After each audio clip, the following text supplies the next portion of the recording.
ظاہر ہے کہ جس طرح مرتب اور جلسے اس طرح آج کل ہوتے ہیں،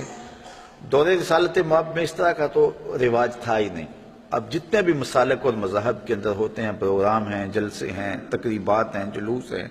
تو اس طرح کا سٹائل اس دور میں تو یقیناً تھا نہیں۔ مرور زمانہ کے ساتھ جو یہ چیزیں آ گئی، لیکن روح اگر وہی ہے تو اختلاف نہیں ہے۔ باقی اس عنوان سے بیٹھے ہوں، بات کی ہو، تو یہ صحیح احادیث سے ثابت ہے۔ حضرت امیر معاویہ رضی اللہ تعالیٰ عنہ کی مرویات سے ہے کہ حضور علیہ السلام مسجد نبوی میں تشریف لائے تو صحابہ بیٹھے ہوئے تھے، تو بیٹھ کر کے وہ ان کا باہمی کسی عنوان سے گفتگو کا، جلسے کا سٹائل تھا، بلکہ حدیث کے لفظ ہیں کہ حضور آئے تو فرمایا ما اجلسکم، تم کیوں بیٹھے ہوئے ہو، تمہارے اس جلوس کا، بیٹھنے کا، جلسے کا کیا مقصد ہے؟ تو صحابہ نے جو جواب دیا وہ سننے کے قابل ہے۔ انہوں نے کہا جلسنا نذکر اللہ و نحمدہ علی ما ہدانا للاسلام و من علینا بکا، حضور ہمارے بیٹھنے کا مقصد یہ ہے کہ ہم اللہ کی حمد بول رہے ہیں، اس کی ثنا کر رہے ہیں، اس کا شکریہ ادا کر رہے ہیں اس بات پر کہ اس نے ہمیں ہدایت اسلام دی اور آپ کی صورت میں ہمارے اوپر کرم فرمایا، وَمَنَّ عَلَيْنَا بِكَ، آپ کی صورت میں ہمارے اوپر کرم کیا۔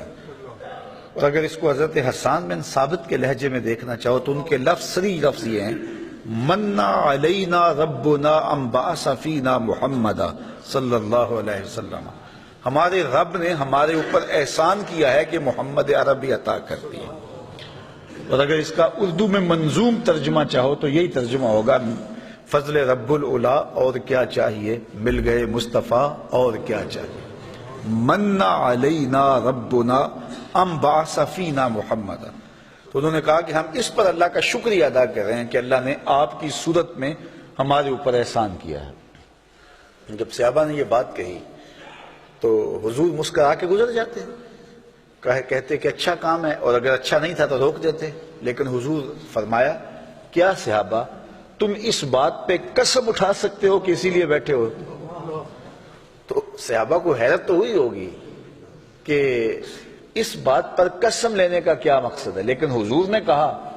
تو انہوں نے برجستہ عرض کی حضور ہم اللہ کی قسم اٹھا کے کہتے ہیں اسی لیے بیٹھے ہو۔ حضور نے باقاعدہ حدیث میں آتا ہے، مسلم کی روایت ہے، سنن نسائی میں ہے، باقی کتب حدیث میں ہے، حضور علیہ السلام نے ان سے قسم مانگی مجھے قسم دو کہ تم اسی لیے بیٹھے ہوئے ہو۔ تو صحابہ نے عرض کی حضور ہم اللہ کی قسم اٹھا کے کہتے ہیں ہم اسی لیے بیٹھے ہیں۔ تو حضور نے قسم مانگی ان سے اور انہوں نے سب نے باقاعدہ قسم دی، ہم اللہ کی قسم اٹھاتے ہیں، ہم اسی لیے بیٹھے ہیں کہ آپ کی صورت میں اللہ نے جو ہمارے اوپر انعام کیا ہے اس پر اللہ کا شکر ادا کر رہے ہیں۔ تو جب صحابہ سے باقاعدہ حضور نے قسم لے لی اور انہوں نے قسم دے دی تو حضور علیہ السلام نے فرمایا صحابہ میں تم سے جو قسم لی ہے وہ کسی تہمت کی بنیاد پر نہیں لی، کوئی شک نہیں تھا تمہارے قول کی صداقت پر کہ میں نے قسم سے تصدیق چاہی ہو، بلکہ ماجرا کچھ اور تھا، اور وہ کیا تھا کہ میں حجرے میں تھا، اتانی جبریل علیہ السلام، میرے پاس حضرت جبریل امین آئے، تم باہر بیٹھ کے مجلس کر رہے تھے اور میں حجرے میں بیٹھا ہوا تھا، اتانی جبریل علیہ السلام،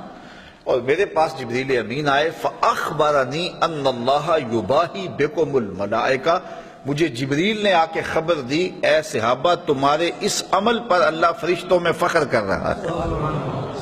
تمہارے اس عمل پر، فاخبرنی ان اللہ یباہی بکم الملائکہ، تمہارے اس عمل پر اللہ فرشتوں میں ناز کر رہا ہے، فرشتوں میں فخر کر رہا ہے کہ میں نے ان کو ایک نعمت دی تھی، کتنے قدردان ہیں کہ اب بھی بیٹھ کے اس کا شکریہ ادا کر رہے ہیں۔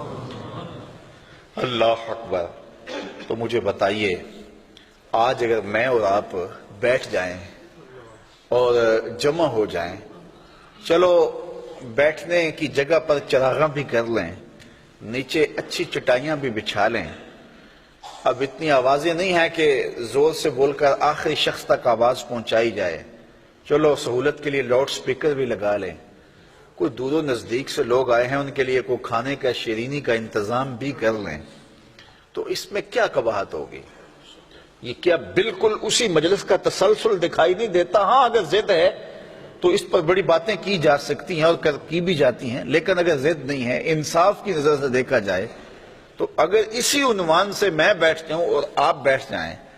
اور ہم جو ہے وہ اپنے رزق سے اس کے لیے کوئی